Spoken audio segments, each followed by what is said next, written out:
Welcome to Choice Classic Radio. With 326 episodes, the new adventures of Sherlock Holmes aired from 1939 to 1950. As usual, we remind you to like and follow us on Facebook, subscribe to us on YouTube, and keep the golden age of radio alive by donating at choiceclassicradio.com to our Patreon page. Give that donate button a click. And now, the new adventures of Sherlock Holmes.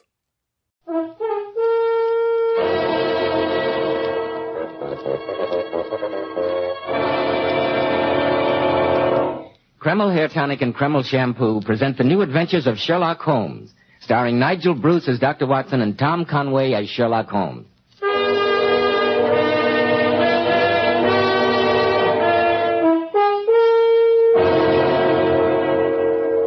Once again, it's time to drop in for a visit with our old friend, Dr. Watson, storyteller beyond compare and confidant of the immortal Sherlock Holmes. And here he is, waiting to greet us in his familiar study. Good evening, Dr. Watson. I must admit that on such a cold and foggy evening, your fireplace looks even more cheery than usual. And a very good evening to you, Mr. Bell. Here, come and sit down. This chair feels good. Thank you, Dr. Watson. Nasty night out. Yes, it certainly is. In weather like this, I find my old wound gives me an occasional twinge. Giselle bullet, you know. Souvenir of a border skirmish in Afghanistan. Long before you were born, my boy. I've always been amazed, Dr. Watson, that with all the tight spots you and Sherlock Holmes found yourselves in, you were fortunate enough to escape with only one bullet wound. Yes, Holmes used to say that I was born to be hanged. But I can remember more than one narrow escape. As a matter of fact, there's a souvenir of one of them right before you on the mantelpiece. On the mantelpiece? Oh. Small pot of ivy, a framed photograph of you and Mr. Holmes, 2 sporting prints, and a small blue saucer. Not very exciting. You see, Mr. Bell, but you do not observe, as my friend Sherlock Holmes used to say. Oh. That small blue saucer from which an ordinary house cat was accustomed to eat its evening meal was the key that saved an innocent man from the shadow of the gallows and brought a fiendishly clever murderer to justice. You will find it among my notes under the heading of the clue of the hungry cat. Dr. Watson, I can hardly wait for the story. But first, here's something I'd like to pass along to you men. Every up-and-coming man today wants to look like a success, and neatly groomed hair adds so much to a man's appearance. So may I please suggest Kreml Hair Tonic? See if you don't agree that there's all the difference in the world in Kreml. Kreml keeps dry, stubborn hair in perfect order from morning till night. It gives hair a nice, attractive luster, too. Yet Kreml never plasters hair down with thick, dust-catching grease. It never leaves hair looking or feeling sticky or gummy.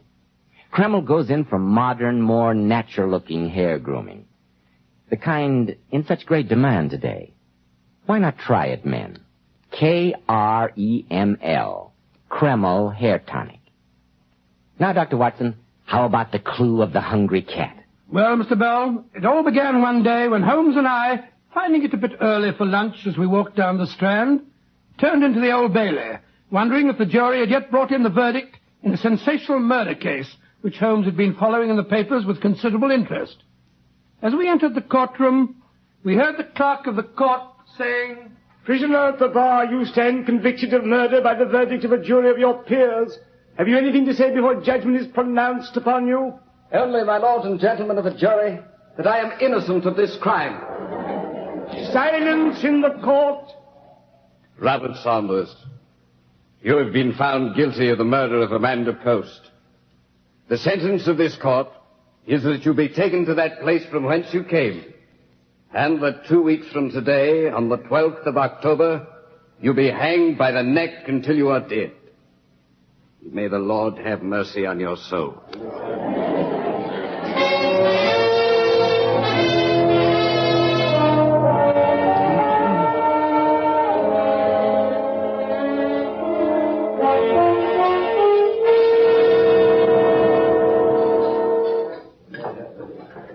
I must say that fellow Saunders had it coming to him, Holmes. Open and shut case if I ever heard one. I wonder, Watson. Oh, now really, Holmes, even you can't find anything to wonder about in the killing of that poor woman. Her husband was away, that fellow Saunders saw his chance, broke into the house, robbed Mr. Post's cash box, and evidently woke up Mrs. Post. He knew that she'd recognize him, so he made quite sure that she'd never testify by choking the poor woman to death. He then tried to burn the house down to conceal his crime. Huh. If you ask me, hanging's too good for him. The cash box is what intrigues me, Watson. And what, pray, is intriguing about the cash box? Why, that fellow Sanders admitted that he stole £8 out of it. Can you tell me, Watson, why any sane man, and I heard no testimony adduced to prove that Sanders was insane, should steal the sum of £8 out of a cash box that contained 65? Well, let me see. Well, perhaps the fellow was suddenly frightened. Or the balance might have been in large notes that could have been traced. No way to the chops for me, the haddocks of Mr. Holmes. Oh, very good, sir. Sorry, Watson, but I can't accept your alternatives. Sanders' only defense, and I grant you that it was a feeble one, was that Mr. Post had owed him £8, and that was his reason for taking only that sum. Oh, delicious. They do chop here better than any place in London. I suppose you believe Sanders' story. Despite your evident amusement, I do. Well, all I can say, Holmes, is that... Look, that girl over there in the corner, the one who's crying into her handkerchief... Didn't we see her in court just now? Not only did we see her, but as you should know from the drawings which have been published in every newspaper these last few days, she's the fiancée of the convicted man. I say, Holmes, where are you going? Come along, Watson. My curiosity is aroused. Good heavens. The last time your curiosity was aroused, I found myself in the Sahara Desert in the middle of July. I beg your pardon, Miss Caldwell. Oh. I couldn't help noticing your evident distress. And although I don't wish to hold out any false hopes, let me assure you that I share your belief that your fiancé has been convicted of a crime of which he's innocent. You really? Oh, leave me alone. You're another of those newspaper reporters. I assure you, my dear, that I'm not. My name is Sherlock Holmes. Sherlock Holmes? Oh, Mr. Holmes, you really believe that Bob is innocent? Your fiancé, Miss Caldwell, is a young man of good education and very evident intelligence.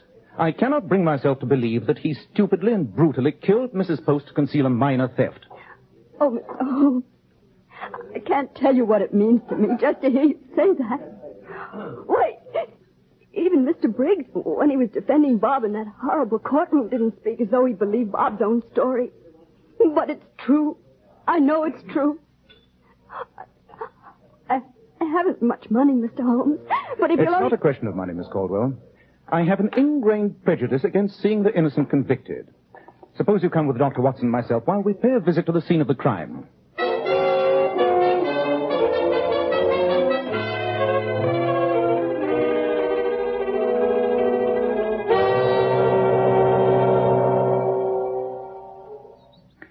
As the next-door neighbor of the house where the tragedy occurred, Mrs. Roberts, won't you tell us in your own words just what happened? Well, Mr. Holmes, although it was some time ago, it still catches me all of a sudden when I think of it. Fair takes me aback, it does. Sometimes I come all over dizzy like... Too much gin, if you ask me. Quiet, Watson. I can well believe it, Mrs. Roberts. But please, Mrs. Roberts, won't you tell Mr. Holmes what you remember? Well, that morning Mr. Post was going away on business to Brighton. Going to be gone a couple of days, he was. Now, around noontime, I happened to look out of my window. Not that I'm the type that's forever minding other people's business, you'll understand. And I seen him a-standing in the front door just as he was a-saying goodbye to her. Saying? But I understood from the evidence that Mrs. Post was stone deaf. When I say saying, I mean he was waving goodbye to her, like he always did when he went away. Did you see Mrs. Post wave back to him? Well, in a manner of speaking, yes. At least I seen the curtain move inside the front parlor window, so I guess she was a-waving to him from inside. It's fairly conclusive, Holmes. The poor woman was alive when her husband left, and she was dead after the fire. No one else could possibly have killed her. Bob didn't. I don't care what you say. And after Mr. Post left, Mrs. Roberts, what happened then? Nothing. I was busy with me housework. Frying up a nice bit of fish for me old man's supper, I was. And I didn't notice nothing next door until about 8 o'clock that evening. 8 o'clock? But the fire wasn't until midnight. But maybe it's silly of me to mention it. It wasn't anything important. When a murder has been committed, Mrs. Roberts, no fact is unimportant. Well, I never did. It was only at about 8 o'clock. A cat, Minnie, came scratching and yowling around me back door. Hungry she was. Most enlightening. No, really, Holmes. Was that the cat's usual habit, Mrs. Roberts? No. Amanda Post was loony about that cat. Gave it its supper every night at 6 regular. Liver she used to feed it at 6p a pound. Now that's scandalous, if you ask me, with poor people starving. Yes, I see. Then what did you do? Well, I fed the cat, and then I went to bed. And the old man and I were as sound asleep as two blessed angels in paradise when we heard the fire engines.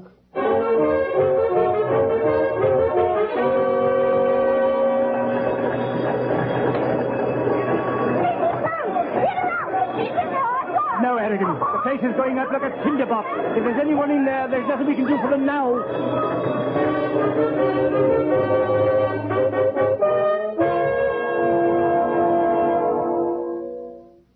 Oh, it was horrible hearing them say that, Mr. Holmes. We were still thinking that deaf as she was, poor Mrs. Post had not been awakened to the crackle of the flames. And it wasn't until the next day, when the men from Scotland Yard were looking around the wreckage, that they told us that she'd been strangled in her bed before the fire ever started. Strangled by that smooth-spoken, murdering young devil, that Robert Sanders. No, it isn't true. That's a lie. Bob couldn't Control yourself, please, my dear Miss Caldwell. Thank you, Mrs. Roberts. I greatly appreciate the assistance you've given us. Good day. Oh, not at all, Mr. Holmes. It's been a pleasure, I'm sure. But, Mr. Holmes, all that woman's evidence came out in court. There's nothing there to help you set Robert free. If I'm afraid you're right. I'm dashed if I can make head or tail out of that stream of nonsense that woman spouted at us. Don't be too hasty, Watson. I should like to call your attention to the curious incident of Minnie's supper. But that night the cat didn't get her supper. That was the curious incident.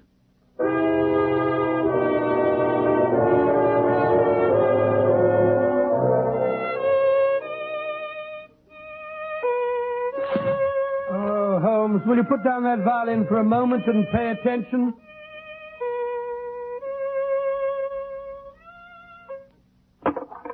This is the third time since we got home that you've interrupted what I'm sure might prove a magnificent composition, my dear Watson. What's the matter now? Well, listen to this note. My dear Mr. Holmes, may I request your immediate presence at my home on a matter of the greatest possible importance.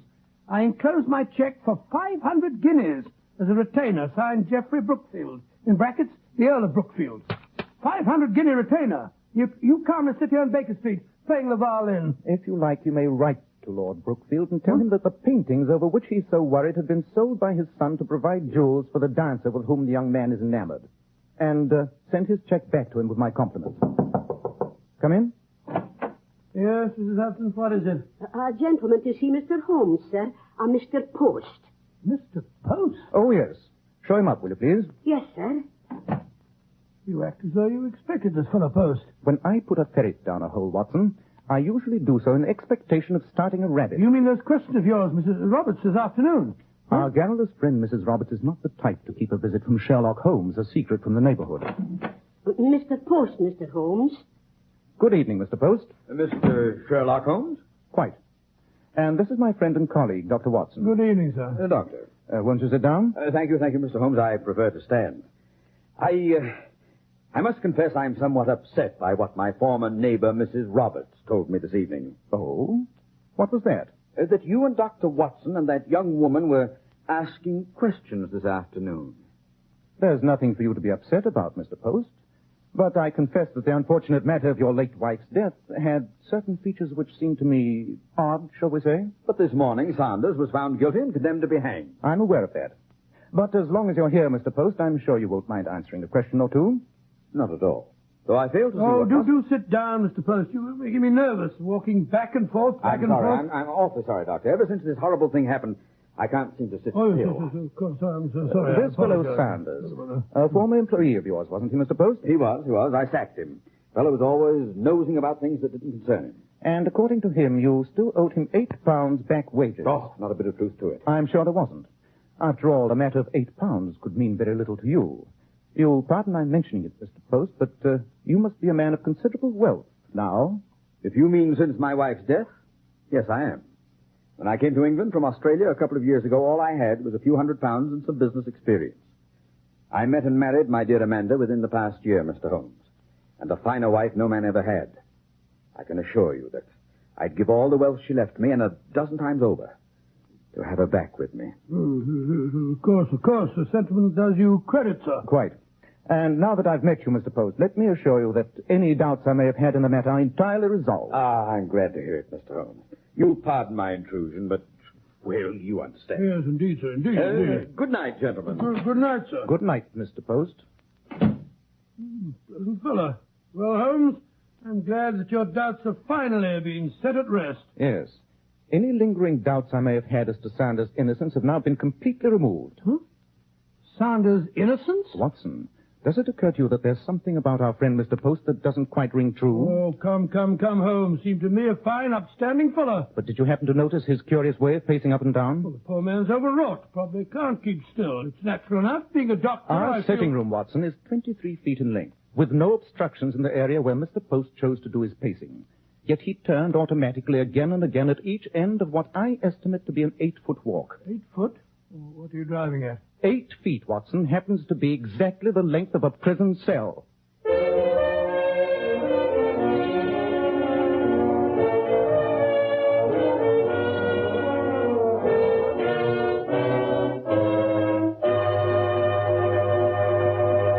In just a moment, we'll rejoin Sherlock Holmes and Dr. Watson as they try to solve the mystery of the strange death of Amanda Post.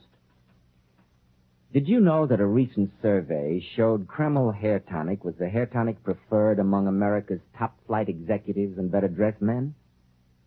Well, this isn't at all surprising, because Kreml is famous for giving hair that smooth, well-groomed appearance, for which there is no substitute. And what's so important, Kreml does lots more than just keep hair looking handsome. Kreml removes dandruff flakes. It promptly relieves itching of scalp due to dryness and actually helps condition the hair, in that it leaves it feeling so much softer. Notice how much easier your hair is to comb, how every lock falls right in place and stays that way all day long. And remember, whereas Kreml gives hair a rich, attractive luster, it never leaves hair looking or feeling greasy. Ask for an application of Kreml at your barber shop. Buy a bottle at any drugstore. Kreml, Kreml Hair Tonic.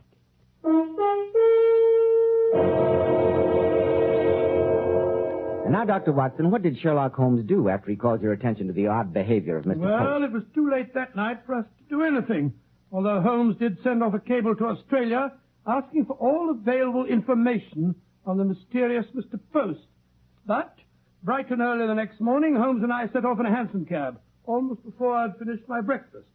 Our destination being the Fire Brigade station, nearest the late Mrs. Post's house. You're convinced the fire was incendiary, Captain? Oh, no question in my mind at all, Mr. Holmes. Blazing like a Guy Fawkes piece it was by the time we got there.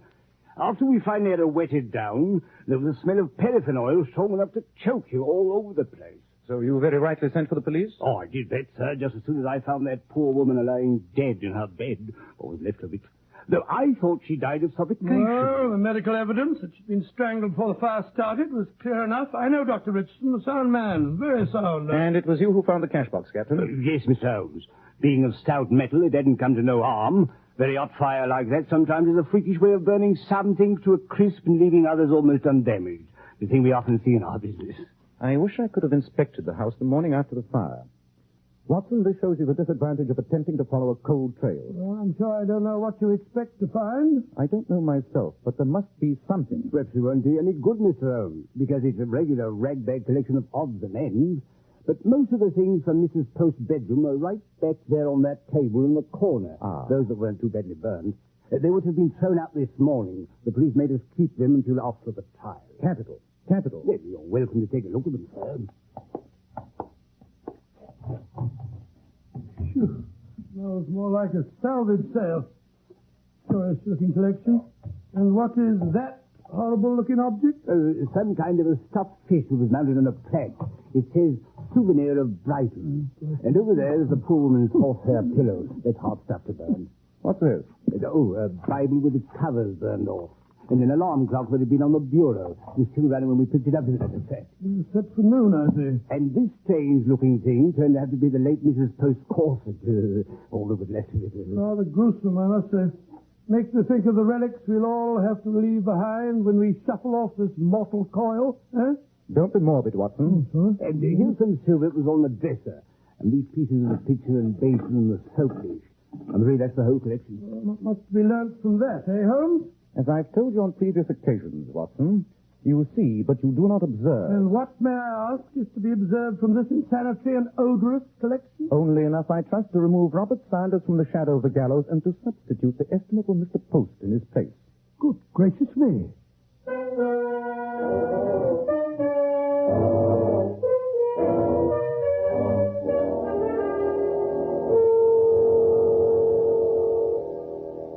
Would you be good enough, Watson, to ring for Mrs. Hudson? All right, Holmes, if you say so, but how you expect the frightened Post into confessing that he murdered his wife and then set the house on fire while he was 50 miles away in Brighton is beyond me. You are in possession of the same facts that I am, Watson. And since you know my methods, you should be able to reach the same conclusions. I must admit... Come in. Oh, you rang, Mr. Holmes? We're expecting a visitor, Mrs. Hudson. Mr. Post, who was here last night. Oh, I remember him, sir. A very nice gentleman. He tipped me a shilling on his way out. I have reason to think that he'll be here very shortly. Will you show him up as soon as he arrives? All right, sir. You were saying? I was about to say that the problem no longer lies in the solution of the crime. That, of course, is obvious to anyone. Well, of course, certainly obvious. The difficulty is I haven't a shred of evidence. Therefore, the only possibility of justice being done is through forcing a confession from Mr. Post by suddenly facing him with an utterly unexpected reconstruction of what actually happened. I suggest, Watson, that you arm yourself with your service revolver. I have reason to think that Mr. Post may react violently. Really? Loaded and ready. But I do think, Holmes, that if you're so sure that Post is the murderer, you might at least tell the police. I very much doubt if Scotland Yard would admit itself completely in the wrong without proof, which, of course, I haven't got. No, Watson, Come in. Good evening, Mr. Holmes. Dr. Watson. Good evening. I received your note, Mr. Holmes, asking me to call on you at once on a matter of the greatest importance. I'm sorry to trouble you at this hour of night, Mr. Post, but there have been one or two puzzling questions in connection with your wife's death which have been bothering Dr. Watson and myself. But I thought you said last night that all your doubts had been resolved. They had, Mr. Post, but I didn't specify what doubts. I'm afraid you're being a bit cryptic.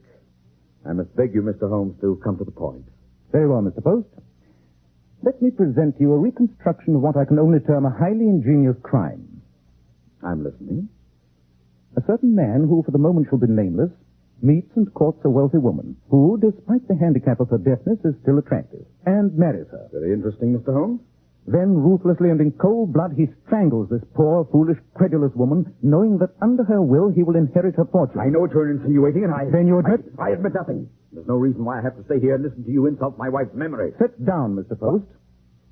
You don't dare leave till you discover just how much I really do know.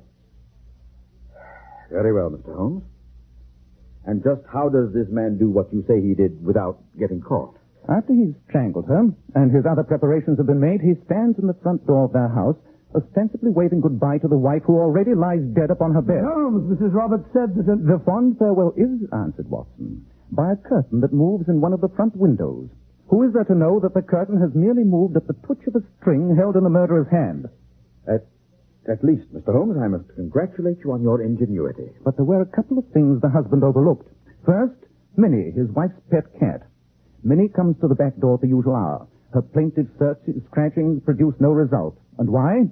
Because the wife who usually feeds Minnie already lies dead. That's what you meant, Holmes. Precisely, Watson. After which the house is silent until midnight, when suddenly a fire breaks forth. A fire of such intensity as to consume almost all the evidence of the crime. And, most important of all, a fire which was meant to produce in the eye of the beholder an unshakable alibi for the husband, who at that moment was so far away.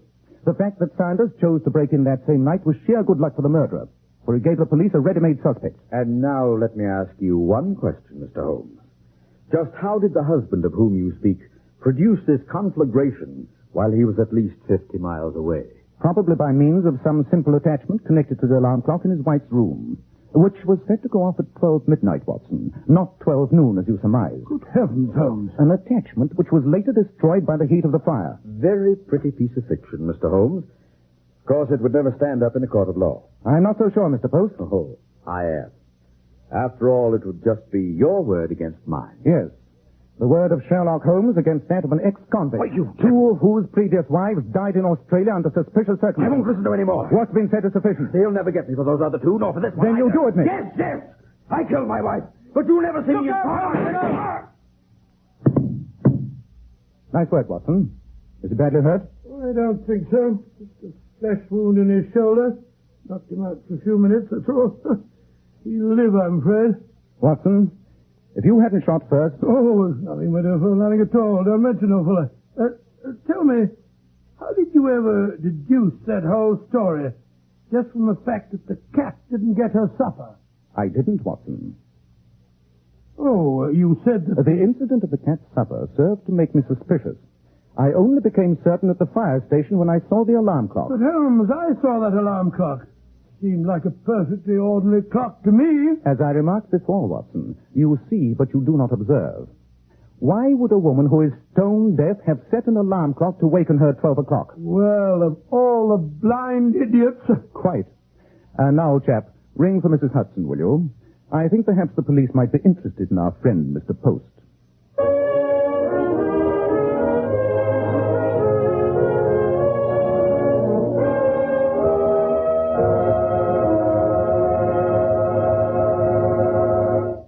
Was Mr. Post convicted, Dr. Watson? Oh, he was, Mr. Bell, when he was confronted with the evidence in court, plus the cablegram that Holmes had received from Australia, telling about Post's rather murky past.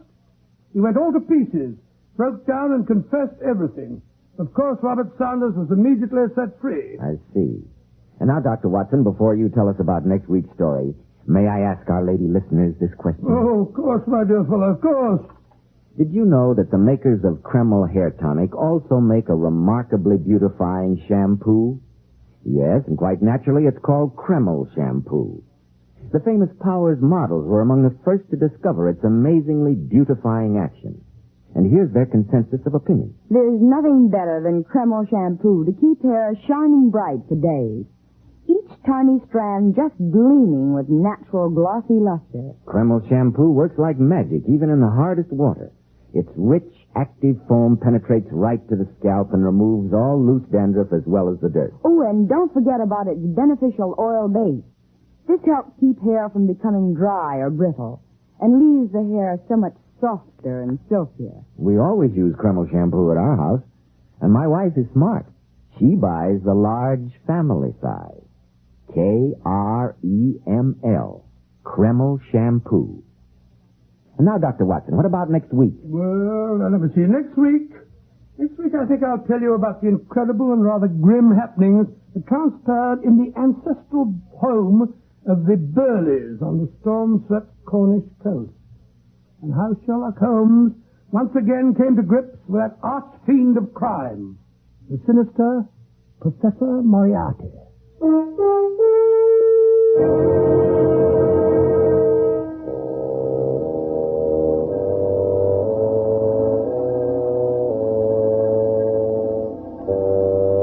Tonight's new Sherlock Holmes adventure was suggested by an incident in Sir Arthur Conan Doyle's story, The Boscombe Valley Mystery. Nigel Bruce appeared by permission of California Pictures, and Tom Conway through the courtesy of Eagle Lion Pictures.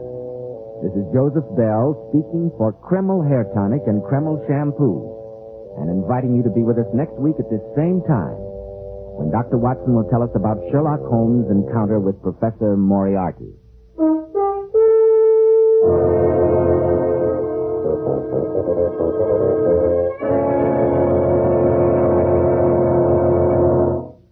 This is ABC, the American Broadcasting Company.